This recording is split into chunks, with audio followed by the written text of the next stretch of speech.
Paz do Senhor, professores, bem-vindos a mais um podcast EBD em Síntese. Comigo a professora Raíssa. Paz do Senhor, Raíssa. A paz do Senhor, professora Manuela, a paz do Senhor a todos os professores que nos ouvem. Queridos, hoje nós vamos aqui tratar com vocês a lição de número 3, né, desse segundo trimestre, que está falando sobre homens dos quais o mundo não era digno. Tá? Então, o legado de Abraão, Isaque e Jacó. E na lição 3 vai ser uma continuidade sobre a vida de Abraão, né? Que nós vamos ver. E o título é A Impaciência na Espera do Cumprimento da Promessa. Gente, que lição para mexer com o nosso coração, né? Principalmente para quem hoje, e aí você pode fazer até essa relação, professor, na sua classe, para quem hoje está esperando em uma promessa do Senhor. Só quem espera uma promessa do Senhor sabe o processo da espera, né? Então, é isso. Então, assim, esse título e essa lição, né? Ela mexe muito, vai mexer muito, na verdade, com a sua lição, com a sua turma, desculpa, né? Com a sua classe aí. E vai trazer muitas discussões, né, proveitosas para a gente apresentar. Raíssa, quais são os objetivos dessa lição? Os objetivos da nossa lição de número 3, falei tanto dela na 2, ela chegou! Apresentar a tentativa de Abraão em ajudar a Deus. Explicar as consequências de agir por conta própria e encorajar os alunos a permanecerem firmes no Deus que conduz a história. Então, a própria palavra-chave é impaciência, e eu acho que tem tudo a ver a relação do hoje, né? Por isso que eu já contextualizei nesse início da apresentação do tema. O hoje que nós vivemos, tudo é muito imediato. Então, por exemplo, sai uma notícia agora às 8 horas, né? Por exemplo, mas daqui a 10 minutos, essa notícia ela não sai por completo. Ela sai e na própria notícia já diz assim: é, foi consultado fulano e estamos aguardando mais detalhes, né? Então, aí daqui a 10, 15, 30 minutos sai uma nova nota sobre essa notícia. Então, constantemente estamos sendo bombardeados por notícias, diversas situações. E isso vai justamente gerando em nós a impaciência. Aqui é um exemplo prático, né? Eu tenho escutado bastante, e você, professor, pode levar para os seus alunos aí na sua classe. A impaciência, ela está tão presente no nosso dia a dia que os próprios aplicativos, né? Eles estão dando respostas para nós em relação a isso. Por exemplo, se você olhar no próprios aplicativos, né, que a gente pede, por exemplo, para deslocamento, Uber, né, aí e outros que eu não lembro agora, me falha a memória. Então, você coloca lá, aí tem assim, prioridade, ou seja, eu não quero esperar 1 minuto, eu não quero esperar 2, 5, 7 minutos. Não, é prioridade, tem que ser agora, para ontem. Eu pago mais caro para não esperar. Ou fica naquela, abre os dois aplicativos, o que tiver mais perto, pede lá. Então, assim, são questões que diariamente, tanto estamos sendo incentivados a viver essa impaciência, né? Como estamos vivendo, né? Abraçando essa geração do ativismo. Tanto que eu acho que, não sei vocês, né? E aqui, mais classe de senhoras, mas eu acredito que classe dos senhores também, vocês, homens, professores, usem os exemplos que vocês costumam, né, vivenciar mais. Mas, por exemplo, se a gente não consegue ficar em casa parada, a gente já pensa. Se sentar 10 minutos, tá sentado os 10 minutos, mas tá pensando que tem louça para lavar, isso para fazer, e não sei o que para botar na geladeira, roupa para estender, enfim. Milhões de coisas. Então, até o. E aqui entra muito até a parte da contemplação, né? Que a palavra de Deus vai trazer um pouco para a gente dessa vigilância nesse sentido. Mas, no final de tudo isso, além desses insights aí que você pode trazer, de reflexão, do cotidiano, dessa prática, a maior que eu quero trazer, tá? É enquanto nós esperamos, o que nós temos feito. E aqui a lição, ela vai nos ensinar muito sobre isso. Porque a impaciência gerou uma decisão precipitada. Mas enquanto eu espero, o que que eu estou fazendo? Enquanto isso, né? Enquanto eu espero, o que que eu estou fazendo? Eu estou servindo ao Senhor? Eu estou me lamentando? Eu estou glorificando a Deus, adorando a Deus? Ou eu estou focada na minha angústia, nessa espera desesperadora? Eu estou assim, falando aos quatro cantos, pedindo ajuda a todo mundo, porque eu não estou conseguindo esperar. Então, é sobre isso, né? Essa lição, ela vai mexer muito. Eu levaria, né, essa frase para a sala de aula para discutir. Você está esperando alguma coisa para hoje, para essa semana, ou algum tempo já? O que que você tem feito enquanto você está esperando o cumprimento dessa promessa? E mesmo que você não esteja esperando nada, mas pense no período que você esperou, né? Porque se você não está esperando agora, mas certeza que daqui a um tempo você pode estar esperando algo. Está esperando nem que seja a volta do Senhor, né? Só para lembrar desse detalhe, né? Maranata. E aí o desfecho é exatamente esse. Então, a minha maior espera está na vinda do Senhor. É a minha maior esperança. E enquanto eu espero a vinda do Senhor, eu preciso justamente aprender com esse personagem que a minha impaciência não vai acelerar a vinda dele, que a depender das minhas escolhas, precipitações e impaciência, eu vou me distanciar dessa vinda, né? Eu vou me distanciar do alcance do céu, certo? Então, é fazer o seu aluno refletir sobre isso. Aqui, inclusive, eu desde pequena, né? Minha mãe, quando aceitou Jesus, eu tinha 3 anos de idade. Então, desde pequena, a gente escuta. Ela já dizia que Jesus estava voltando. Então, para alguns, pode ser algo muito distante. E por isso que está vivendo muito hoje.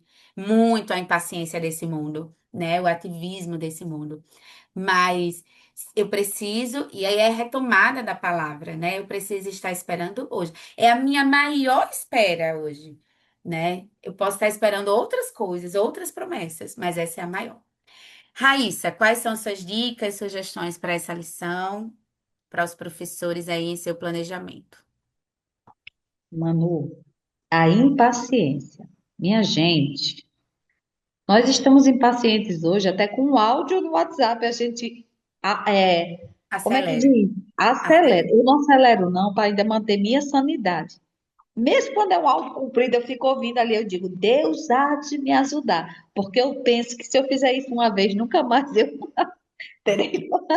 É um caminho sem volta. É um caminho sem volta, então eu ainda tenho me mantido pura nesse sentido. A gente não tem paciência de ouvir mais nem o pensamento do outro. A pessoa começa a falar, a gente já interrompe. Imagine esperar o cumprimento da promessa do Senhor, né? Então você vê que os heróis da Bíblia já não têm dilema. Nós enfrentamos dilema no nosso cotidiano, em várias áreas. Dilemas econômicos, dilemas pessoais, dilemas quanto ao custo que vai fazer, o que vai comprar, o que vai comer, para onde viajar. Os dilemas fazem parte da vida do ser humano. E os heróis da Bíblia eles não são isentos. A coisa que eu acho mais linda na Bíblia é que ela não mostra pessoas perfeitas, pessoas que não erram. Ela diz assim: olha como Deus é lindo e grande para usar mesmo a gente tão imperfeito, não é verdade? Isso é que é lindo, isso é que é glorioso, saber que a intenção não era esconder os defeitos, mas mostrar que havia e há um Deus que nos ama com as nossas imperfeições e trabalha em nós, nos corrigindo, nos moldando, nos santificando, nos purificando dia a dia. Quando estamos nele, essa caminhada de santificação é diária. Então a gente não se preocupa, é, não é um medo, sabe? Algumas pessoas dizem assim: vocês estão com Cristo, vocês terem medo, vocês têm medo de ser punido. Não é medo de ser punido, é porque nós o amamos e queremos agradá-lo. Então, o processo de santificação nos revela o quanto amamos a Deus e queremos parecer com ele, né? Quanto mais eu quero parecer com ele, mais eu busco fazer as coisas que o agradam. E na lição 3 vai abordar justamente a impaciência de Abraão e Sara. Em Gênesis 16, nós começamos aqui com o nosso textuário da lição, no versículo 2, que diz: E disse Sarai a Abrão: Eis que o Senhor me tem impedido de gerar. Entra, pois, a minha serva. Porventura terei filhos dela. E ouviu Abrão a voz de Sarai. Queridos, o pensamento dela não foi assim tão fora da caixa. Algumas pessoas podem dizer: que é isso? Que proposta é essa? Eu nunca teria cometido esse erro, porque não passaria isso na minha cabeça. Mas eu quero que a classe entenda que havia um costume e que era legal daquela cultura. Legal que eu digo que era dentro da lei, não era nada ilegal, que permitia o marido de uma mulher sem filhos que tomasse a serva dela como uma segunda esposa. E aí, aquela criança nascida daquela união era considerada como filha da primeira esposa, filho da primeira esposa. Se o marido chegasse para o filho daquela escrava esposa, né, e dissesse: Você é meu filho, então ali ele se tornava seu filho adotivo e herdeiro. O principal problema dessa proposta não foi a proposta em si, porque parecia que era algo comum dentro do contexto cultural para eles. O principal problema é que, durante toda aquela discussão, ninguém procurou saber o que o Senhor achava. A promessa já havia sido feita, mas naquele momento, o que o Senhor achava daquela proposta de Sarai? Ela não orou, Abraão não sacrificou nenhum dos seus altares que havia construído para saber o que o Senhor esperava dele. Ele não saiu para olhar as estrelas como ele costumava fazer. Ele poderia ter orado e ter dito: Senhor, estamos ficando velhos. Eu e a minha esposa. A cada ano que passa, fica mais difícil essa espera. E eu tenho certeza que, assim como Deus falou com ele todas as outras vezes, falaria essa também e daria a orientação correta. Então, você, nesse ponto da jornada de fé trilhada por Abraão, você deve compreender e passar para a classe que essa espera já persistia por muitos anos, ao ponto de que eles já estavam desesperançosos. Essa impaciência, ao contrário da nossa, que não é justificada, mas o nosso cérebro anda tão ligado que nós não conseguimos mais esperar nem os 3 minutos do Nesse Miojo, porque eu sou uma, não como mais Nesse Miojo hoje, porque eu estou tentando ser uma pessoa fitness na vida. Mas eu ficava com o garfinho vendo, já tá bom, deu 3 minutos, e nunca era 3 minutos, sempre me sentia enganada. Mas você vê que aqui a impaciência era por uma espera que realmente estava demorando. Não havia precipitação no pensar, havia medo, dúvida, um dilema, e era real. Essa impaciência era de uma espera, e de uma espera longa, para um casal que já estava idoso, para um casal que olhava em volta e não via, humanamente falando, possibilidade daquela promessa estar se cumprindo justamente agora, naquele contexto que ano após ano só piorava. Então você vai falar para a turma justamente isso para sua classe. Eu aconselho, por exemplo, na classe de mulheres, se vocês quiserem levar um objeto para exemplificar, é um objeto muito assim, ele dá medo em algumas pessoas, terror em outras, chama-se panela de pressão. Na classe dos homens, eu acredito que seja mais difícil eles levarem, mas também fiquem à vontade, viu? Se quiserem levar para fazer digamos assim, essa ilustração da espera. A panela de pressão, queridos, é uma panela que ali você tem que ter controle de tempo, o volume da água que está ali internamente, não pode ultrapassar os limites, né? de segurança, nem de mais. Se botar de menos, tem que desligar a tempo, porque senão a comida queima. Pode gerar explosões, que é o que gera um grande medo na população em geral, no uso da panela de pressão, e ali pode gerar resultados desastrosos, tanto na vida pessoal como familiar, com traumas, né? Eu mesmo já tive problemas com panela de pressão, mas eu tenho um testemunho lindo, porque foi nela que eu descobri que meu marido daria a vida por mim, assim como Cristo deu pela igreja. Eu disse, oh, glória, eu preciso de uma panela de pressão para eu perceber isso. Então você pode levar e dizer, olha, assim como essa panela precisa estar tudo dentro do tempo, com a quantidade de água correta, com o fogo ali na altura correta, para que tudo no final dê certo, saia perfeito. Senão aquilo desanda, desequilibra e pode gerar até mesmo uma explosão e muito perigosa, por sinal. Então, você vai ver e propor para a turma um debate, algo rápido, porque não temos muito tempo. Mas você conversa com a sala e diz assim, gente, essa ajuda de Sara a Deus, o que vocês acham disso? O que motivou Sara a querer dar uma ajudinha? O que fez com que Sara quisesse correr na frente de Deus, à frente de Deus? Ah, Deus falou, mas eu estou vendo que não está acontecendo nada, então eu vou disparar aqui, ó, porque eu sou muito inteligente. Eu vou pensar aqui em algo que está dentro da minha cultura, que é legal, que vai funcionar e que vai dar tudo certo. Converse com a sua sala e debata sobre isso. Vocês acham o quê dessa ajuda que Sara deu a Deus, né? E questione por quê agir por conta própria parece mais fácil do que esperar. Por que agir do meu modo parece mais fácil do que esperar e confiar naquilo que Deus falou? Quais os riscos da minha precipitação? Quais os riscos da minha impaciência? O que isso pode causar dentro da minha casa, para a minha vida? O que isso pode trazer para um futuro? Porque eu planto, mas certamente eu vou colher aquilo que eu plantei. Eu posso até não querer plantar, mas depois que eu planto, a colheita é certa.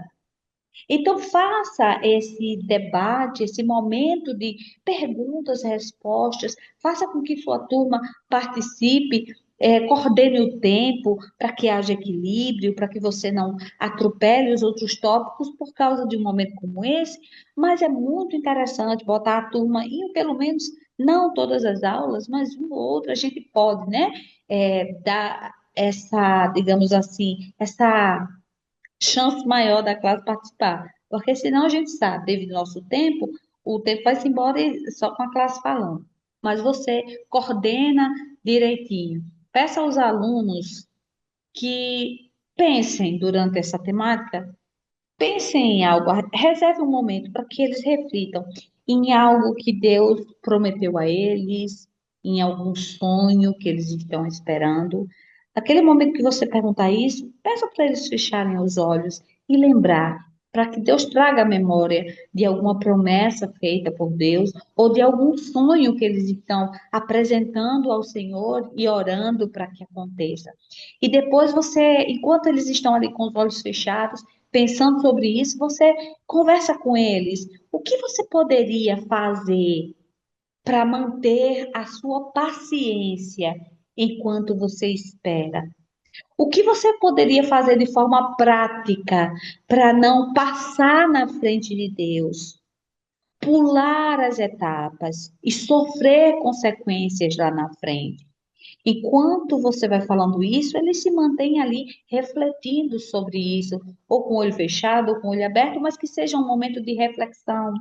E ali você pode dizer assim que, ao invés de precipitação, eles orem, busquem aprender mais da palavra, conhecer mais Deus. Cada vez que estiverem agoniados, dobrem os joelhos, conversem com Deus, é, se abram perante o Senhor, né? Se tornem claros ao Senhor, mostre e revele tudo que está no seu íntimo. Ele bem sabe, mas espera que assim você o faça. Então você vai focar na soberania de Deus. Você vai fazer com que a sua classe entenda que, apesar do erro de Abraão, Deus permaneceu fiel e justo. Ah, você não quis assim? Então, ó, já fui, mas não, Deus, ele é lindo, ele é fiel, ele permanece justo. E você mostra ali para a sala, né, que o deserto de Agar, apesar, ela não tinha culpa, né, dessa escolha, e tampouco o menino. E aí você mostra ali que aquele deserto de Agar foi um lugar de revelação e cuidado divino. O Senhor cuida de todos, até daqueles que em um momento vão ser, né, deixados de lado. O Senhor se importava com eles também. E aí chegamos na parte final com a conclusão prática. Encerre reforçando que a impaciência gera conflito. A nossa lição está falando em paciência, justamente para que você faça com que isso entre na mente da sua classe. A impaciência, a falta de sabedoria, obediência, entendimento das circunstâncias gera conflito. Na lição, nós encontramos um dos conflitos e que esse conflito se estende até hoje. Você via Sara e Agar em um embate, né? E que você vai mostrar para a turma que o tempo de Deus, ele é um processo de amadurecimento.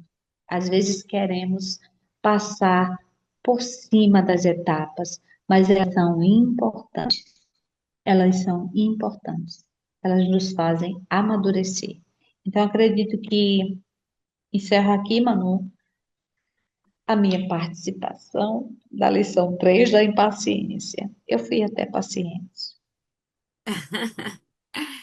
Amém, amém. Então, professor, essa é uma lição que nos traz, né, grandes reflexões, não diferente das anteriores e também não será diferente das demais, né? Aprender a palavra de Deus é isso, é estar diariamente refletindo sobre aquilo que Ele quer tratar em nós, né? Então, cada um, e aí você pode escolher qualquer uma das sugestões aqui apresentadas, em que cada uma delas, a depender da que você escolha, certamente irá alcançar os seus alunos de forma diferente. Então, esperamos ter contribuído com sua aula. Desejamos a todos os professores, né, um excelente planejamento, organização de aula e que Deus continue abençoando sua vida. Assim como também agradecer à direção do DENEC pela oportunidade. Fiquem todos na paz do Senhor e um excelente trabalho aí. Paz do Senhor.